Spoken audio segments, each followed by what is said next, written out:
We are less than a couple weeks away from Holiwood Nights at Holiday World. Probably the biggest coaster enthusiast event of all time. You have all sorts of coaster enthusiast events. I mean, you have Coaster Con through Ace.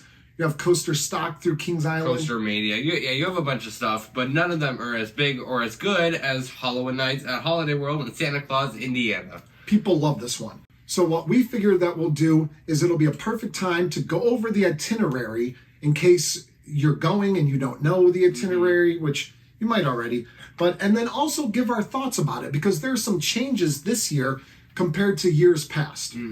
So let's get into it. For starters, Holiwood Nights is always 2 days. It's always a Friday and Saturday, but typically Friday is always just the evening. Yeah. So they'll have check-in maybe around like 6 o'clock or something, and then get you ready for the nighttime ERT. And there's no real like big events or anything that goes on besides the ERT, which stands for Extended Ride Time. So that means that the rides are open after the park closes to the public who's just there on a day ticket. So you get all sorts of night rides, and this is where you get the legendary night ride. Yeah, on the Voyage, which Holiday World is never open at night except for Halloween night, so it is very rare to get a Voyage night ride, and along with all their other coasters, very rare. But what they're doing on Friday, June 2nd this year is they're having check-in instead of later in the evening. They're doing check-in at 10 a.m. How do we feel about that? I think it's good. I think that you get into the park and you get some of the stuff done on Friday that took up a lot of your time on Saturday. So when you go to this event, you can still go on the rides and do everything during the day. Yeah, with just everyone else. Like, yeah, it's a normal day at first, and then the exclusive, like, rides come in at night. But then you do get some exclusive walkbacks and stuff, which we will get to during the day. Yeah, so, well, let's jump right into that because really one of the first things that you get on Friday is at 2 p.m. you have a Voyage Thunderbird walkback tour. And what you get to do is you get to go behind the scenes, the rides are running, and you get to do some... you get some video of the rides and places where you normally couldn't go. I did that in 2021, I think, right? 2020. I went, you didn't, haha. I got some great Voyage footage and Thunderbird. You can get back where no one else can't, like we said, and get some really cool shots or just things to look at if you're not recording. And normally that's done on Saturday. So normally that takes up some of your day on Saturday where you could be riding things and or doing the water park or doing whatever there is to do at the park. So I think it's kind of cool that they're extending out Friday and making Friday longer. Yeah, and you get more event, you get more parks for your ticket. More event, more fun. More flags, more fun. So continuing on through Friday, the main thing during the day is that walkback tour. And then they provide lunch and stuff like that. So they feed the people that are at the event. And we're vegan, and they specifically have some vegan stuff. I mean, I'm sure we're not the only vegans there, but I talked to them already, and we've talked to them in the past whenever we went in 2021 and when you went in 2020. 2020, yeah. They're always very accommodating for people with a vegan diet. So that's always nice. But they'll have like food and stuff. And they also have an ERT from 6:45 to 8:30 p.m. at their water park, Splash and Safari. Which is people say it is the best, like one of the best water parks in the country. I've actually never been, I've walked through the water park, but I haven't actually done anything at the water park any of the times that I've been to Holiday World. I've never done it either because I'm not a big water park person. I like water parks a lot, but I've never done any of the rides. All I've done was just walk through. So this year, it's tempting to jump in and do some of the Splash and Safari ERT and see what it's all about.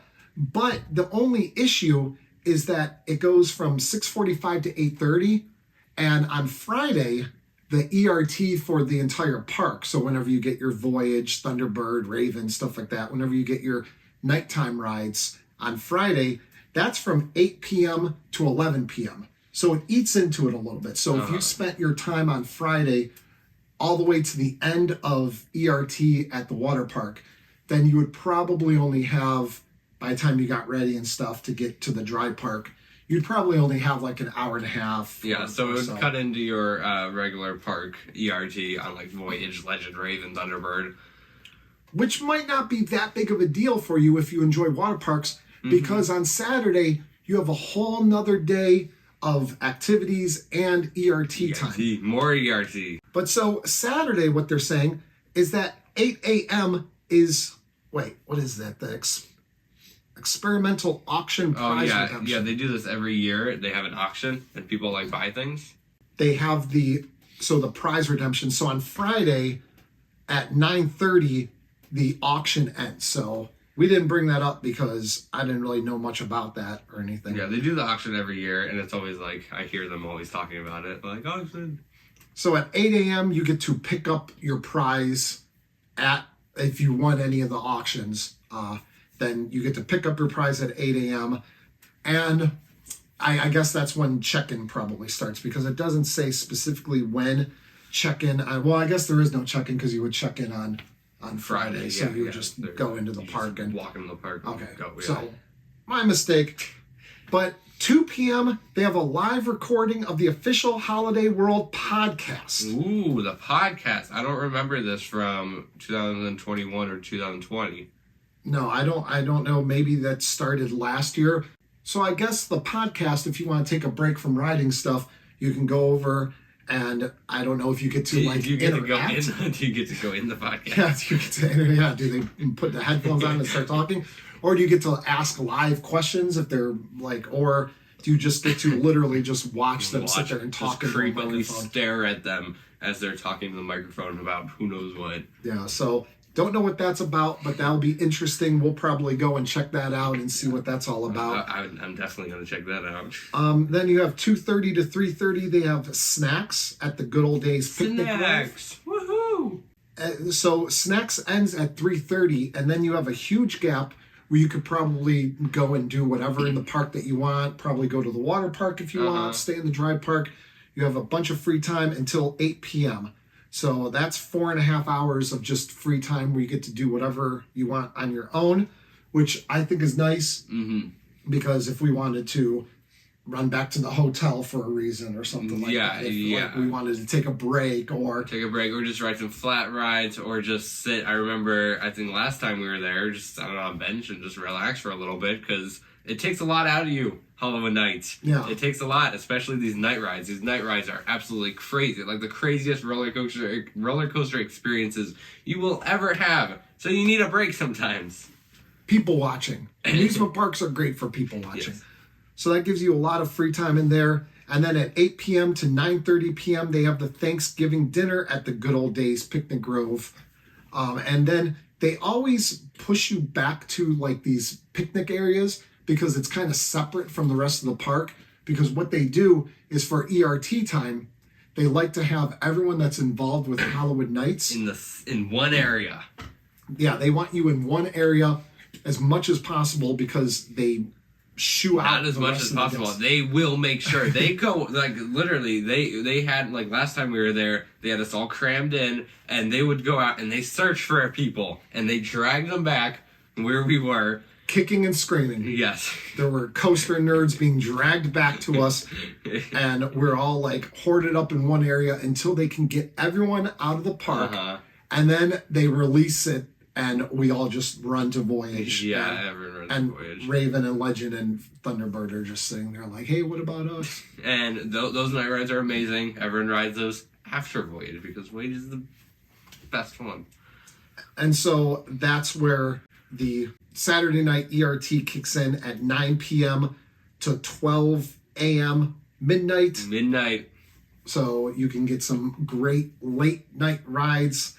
And this whole itinerary looks to me a lot better than, like we said, in years past. I like the addition to All Day Friday. Absolutely. Normally in the past, you would have the walk back tour on Saturday. So that would eat into some of the other stuff that you could do.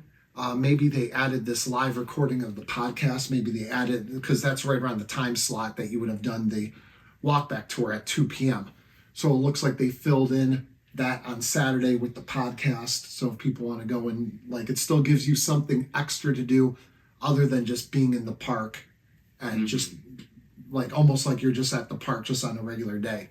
So it gives you a little something extra to do for the Holiwood Nights event. But overall, this looks great. We can't wait to go. But that's it for this video. Just thought it would be nice to share our thoughts on an event that we're going to and that I know a lot of you guys are going to.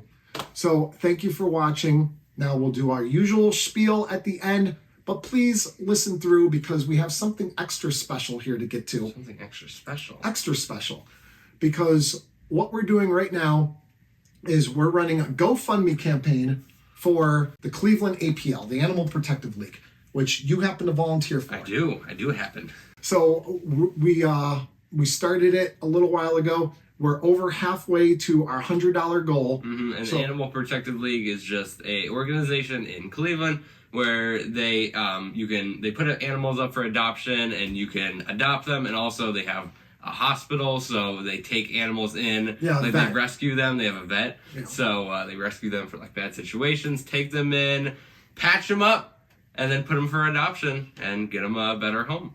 Yeah, it's a great organization. So if you can, $1, $5, whatever. And if you can't, we fully understand. Times are tough right now, so don't feel bad. But as far as this channel goes, you can go down and subscribe. That helps us out a lot. You can like it. You can comment. All that stuff really helps. You can share it. You can share it. Every single person in the whole entire world needs to know about this video and watch it. So share it with everybody. All that stuff helps with the YouTube algorithm and pushes our channel and this video out to more and more people, which helps us grow and grow. And if you feel like you absolutely love the channel overall and want to help out more than any other way possible, you can go down to the description and there's a membership link, and you can go to that membership and join, and that helps us do all sorts of stuff to help grow this channel. It helps us and it helps you by getting exclusive content and exclusive shout outs. Look, see all these people? These are all people who are members, and you, if you're not one of these people, you can join some of these people. You can be added to this list. Added to this list, and you will be shouted out, and it would be great, along with so many exclusive videos. Like I said, it's great. You should do it. So that's it for this video. Thank you for watching. We'll see you guys right here next time on Beach Cliff Studios.